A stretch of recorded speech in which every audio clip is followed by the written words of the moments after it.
We move on to the next segment, that's on rheumatic heart disease, living on prayer. I request Professor Aarti Lalchandani from Kanpur to kindly deliver her lecture on radiofrequency ablation. What are the optimum prophylactic strategies? For the next 11 minutes, Professor Aarti, please. Om Shanti. I'm grateful to the organizers. So I start with a thank you message to my organizers who gave me this opportunity to present this rather dull topic, rheumatic fever. But I tell you, it's not a dull topic. This is a glimpse from the Sutur WCC PCI. There we had the blessing of Sri Ravi Shankar. And here again, we receive blessings thanks to the organizer, especially Dr. H.K. Chopra, who takes us to these places where we get so many blessings for free. And that is why cardiologists all over India, they are doing so well, exceedingly well. Today my topic is RF-RHD. What is the optimum prophylaxis strategy? I'm from the GSVM Medical College and so was Samir Srivastav. That's why I was a little partial to him, gave him extra time. So we have been at it, solving the dilemma of RF-RHD with the confusing criteria and painful prophylaxis given to us by all the foreigners, by the Americans who have popularized the Jones criteria, which is a very confusing set of criteria which the GPs cannot apply. And they rely on, they call us up and they phone us, tell me, Dr. Aarti, is this patient having rheumatic or not? What should be done? Should the prophylaxis be started? Should the treatment and prophylaxis, because as you know, prophylaxis is very painful. If it were not, then this decision would not be so exacting.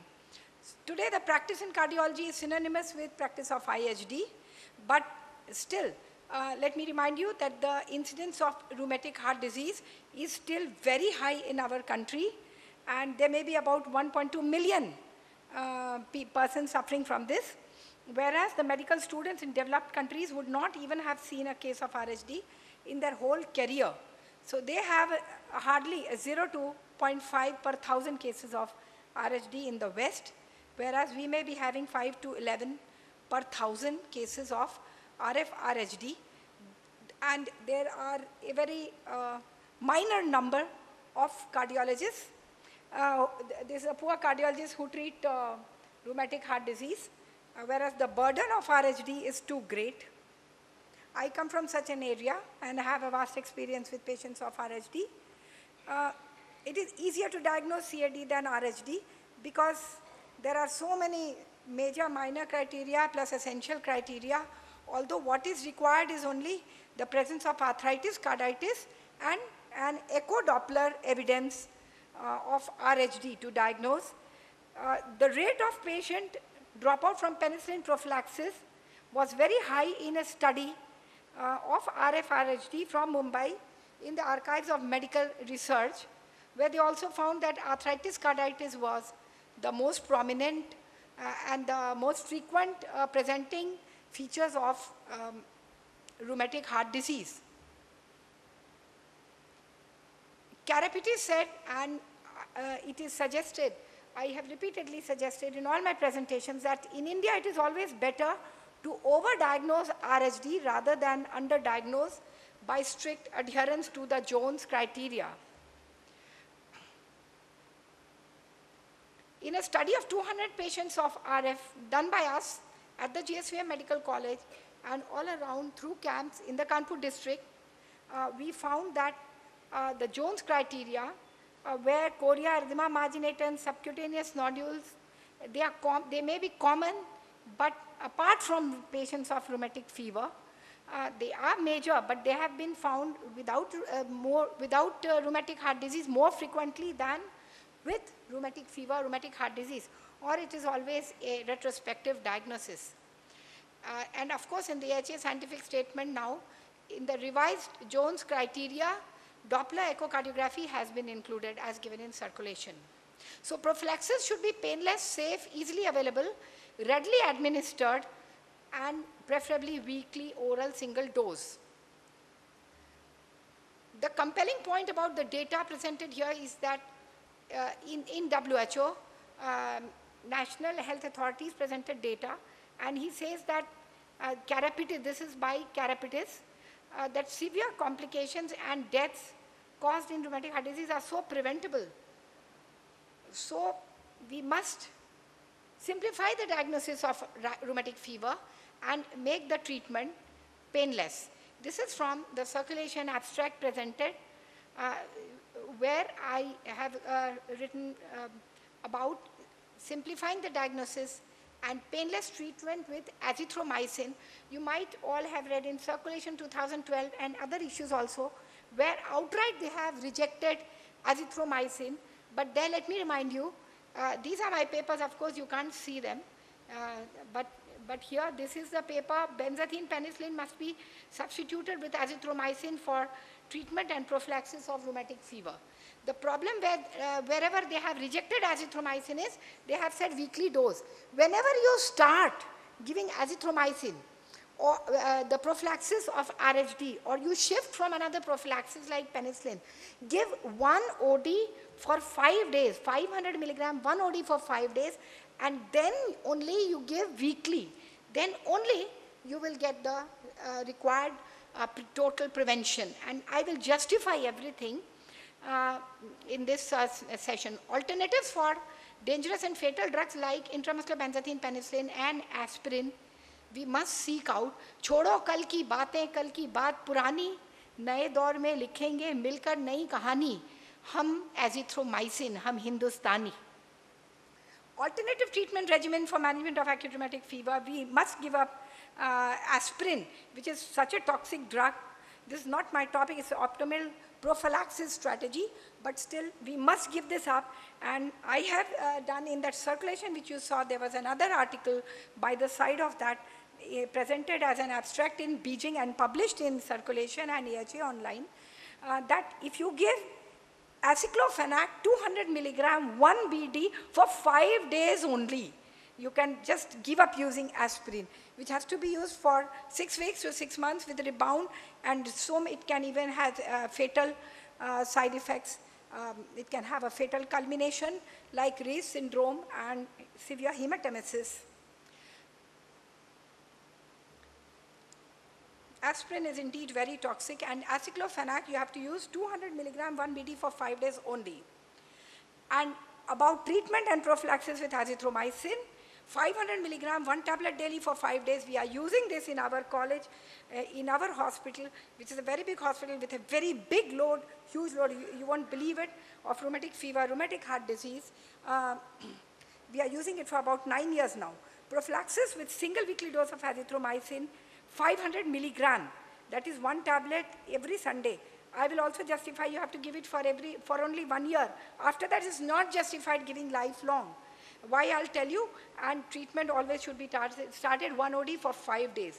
The non-drug prevention of RF-RHD, like improving socio-economic condition, housing, sanitation, etc., is just not possible. And azithromycin has now been mentioned in the AHA scientific statement for treatment of post-streptococcal arthritis as well as treatment of rheumatic fever, and it has come in the textbook. Harrison and Braunwald also. Now, macrolides, azithromycin has been mentioned. Of course, the regime they have not elaborated. The age-old textbook treatment, benzathine penicillin, 1.2 million units intramuscular after sensitivity test every 21 days. The treatment, primary prevention, secondary prevention is all with the same drug. You have to give it every 21 days for prophylaxis. But azithromycin, primary prevention and treatment, you have to give tablet azithromycin 500 milligram 1 OD for 5 days. And secondary prevention, you have to give it once a week only. This building looks unbelievable. There are many floors on this. There is a lift, and you can see me standing there in San Francisco. So tiny. This is a huge building. Looks as if it is about to topple. Full office running there with more than 500 rooms. Duration of treatment, rheumatic fever with carditis with VHD, 10 years or until 40 years of age. That's what the AHA scientific statement 2009 says. Or rheumatic fever with carditis without VHD, 10 years until 21 years of age. Rheumatic fever without carditis, 5 years until 21 years of age. There's no justification for this duration. It is just randomly given. just on basis of the large number of cases which have gone through this, but actually you have to give it lifelong. In almost all the cases, patient can have a recurrence any time. And it also says in the footer, recommendations be modified by individual circumstances as warranted. Let us modify the prophylaxis altogether. Give up penicillin and give azithromycin, once a week dose. It is obvious from the footer duration of treatment recommended has been arbitrarily decided, not after serious deliberations over the infection, the possible time interval for causing autoimmune damage, its time gap for presenting as carditis or organic heart valve destruction, its persistence and disappearance from the bloodstream, susceptibility to drug, and its comparison with other drugs. We have come a long way from those days when we could say that there was no option apart from oral or injectable penicillin, and it was a take or die situation. Your patients will invariably ask, is there any other option? You can't say, no, that's the only drug if you want to save your child. Because they say that a child may die, but the child is not ready to take the injection, nor the parents are ready to give, and nor are the caregivers ready to give the injection. Even in a hospital where I work, like a state government medical college also, I arranged in the ICU, 3,000 vials, all were thrown, because a majority were thrown, because even the ICU staff is not ready to give these injections where death occurs. And as a resident, I have seen, as a resident in cardiology, in the huge rush of patients where I was posted around 1980s, that was 1985, then I have seen at least 20 deaths occurring due to anaphylaxis due to penicillin. We must hunt for a drug which is safe, easily available, compliance is good, with efficacy, accessibility, affordability, ease of administration, suitable frequency of administration for reasonable duration and tolerability. None of these is seen with penicillin. Now, very important is eradication of RF and RHD, sore throat, viral or bacterial resolves in 3 to 5 days. But to prevent RF, RHD, all the cases of sore throat, even if cured or relieved of symptoms, must be given the full course of azithromycin, 500 milligram once daily for 5 days. Now this is from the IJO, Indian Journal of Otolaryngology. I have taken data from Journal of Otolaryngology, the pediatrics journals, International Journal of Pediatrics, as well as from microbiology, pathology, and social preventive medicine from everywhere. Azithromycin was discovered in 1991, and it was found that in 21 randomized controlled trials, azithromycin 20 milligram per kg per day achieved bacteriological eradication in 95% cases of acute streptococcal pharyngitis. It treats, prevents relapses, recurrences, reattacks of rheumatic fever, achieves 95% eradication of group A streptococcus. When you are giving penicillin, remember you are treating rheumatic fever, rheumatic heart disease by eradication of the bacteria. So what you are targeting is the bacteria, and you are giving it lifelong. Where's the bacteria for what you are giving lifelong? I'll tell you the rationale for giving azithromycin for only 1 year for prophylaxis. If started within 9 days of sore throat, all cases of RF and RHD will be prevented. Now treatment of with benzathine penicillin, you are giving lifelong. It causes pseudomembranous colitis and CDAD. Clostridium difficile associated diarrhea, and everybody says, not me, not here, someplace else. Nobody wants to give this injection, benzathine penicillin. Difficult to procure, drug interactions with aspirin, diuretic, warfarin, which are itself used in rheumatic fever. Oily, painful injection, deep intramuscular, you need a muscle bulk. These patients are thin, cachectic, young, small. They don't have muscle bulk. More than 2 ml you have to inject. Patient gets fever, arthritis, allergy, valvulitis, also valvulitis. I have got the reference from BMJ. Hypersensitivity, immediate delayed cardiorespiratory arrest, accidental IV injection can cause arrest. Death, anaphylaxis. You need a consent for this. Imagine taking consent for the treatment. And can be fatal. For this, you have to take consent. It's a well-recognized fact that disease progresses relentlessly despite years of painful prophylaxis. Major reason is non-compliance. I've got a lot of studies for this. It's like this picture. The International Rheumatic Fever Study Group showed that in a study of 1719 patients from 11 countries, RF record in 8 who received the prophylaxis, RF record in 11 of 96 who did not comply. Recurrence may occur even before prophylaxis. Compliance is very important. And azithromycin has long half-life, and it is concentrated in tissues. You don't need a good serum blood level. And it has an early onset of action. It persists in tissue for 6 days. It started with 5 milligram OD for 5 continuous days. That's why you have to give it on the 7th day. I will prove it here and now. Even after this talk is over, anybody wants proof, I've got enough proof. Compliance is 100%. Stephen Marco, who worked on this in University of Connecticut, said that benzathine penicillin actually should not be used, and azithromycin is a very good alternative. I was in direct communication with him, and he presented with, he mentioned my name, presented in the ACCs, 2 ACC, Washington and San Francisco. Azithromycin persists in tissues and concentrated in the tonsils. So the duration of prophylaxis, again, there's no rationale for giving after 1 year because it's a prophylaxis. It's not a continuous lifelong treatment. It itself, I've got the reference from BMJ. Penicillin itself causes valvulitis, ascites. It itself causes this progression of rheumatic heart disease by progressive destruction of valve. And therefore, it should not be used. We should use our own experience. We should use our own brains, and we should give up this benzathine, penicillin. I've got many references for this. Shift to azithromycin. Give up the dinosaurs of the past. And this is a lighthouse showing azithromycin. Om Shanti.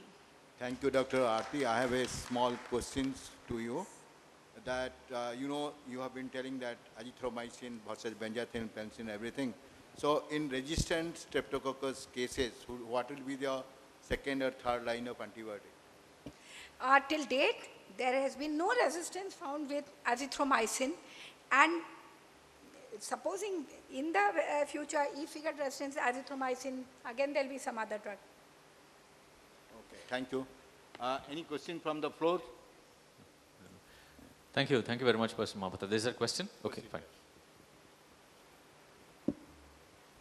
Madam, we are old doctors. We used to give a lot of benzathine, penicillin in 70s and this thing. Sometimes the dental surgeon asks us, the patient has mitral stenosis, should we give SABE prophylaxis or MR okay? MR has more, AR has more regurgitant lesions. No need of prophylaxis for infective endocarditis in a patient of MS for dental procedures. Am I right, Dr. Mahapatra? And of course, that's right. Any other, and you did not suggest any other antibiotic. No. As sir was saying. There is no other antibiotic better than azithromycin. Penicillin oral you have to give every day. There is a lot of work published. You have to give oral every day, which is very toxic. And age group, 5 to 15 years, you cannot give toxic drugs. But we are adult doctors. Patient comes to us at 20 years, and the patient, suddenly we find there is a murmur, and of course then the things go on, echo and everything. But what do we do for such Give a very wide margin for diagnosis, give benefit of doubt, start azithromycin. Now you can. Penicillin was very toxic, dangerous, could kill. So you had to think whether it is rheumatic or not. Here, even if you are not sure patient is having sore throat, any of the symptom, arthritis, carditis, any echo evidence, start azithromycin 1 OD 5 days. 500 milligram. For children, you can give 3 days, or even single dose is enough to eradicate all the streptococcus. And you start this even with a little doubt, just carditis, arthritis, just some murmur. And before even echo, you start this and you treat this, and you have to give for only 1 year. I proved you need not give for more than every week, every doctor. Sunday you give. Thank you very much, Professor Aarti, and we'd like to thank Professor Mahapatra.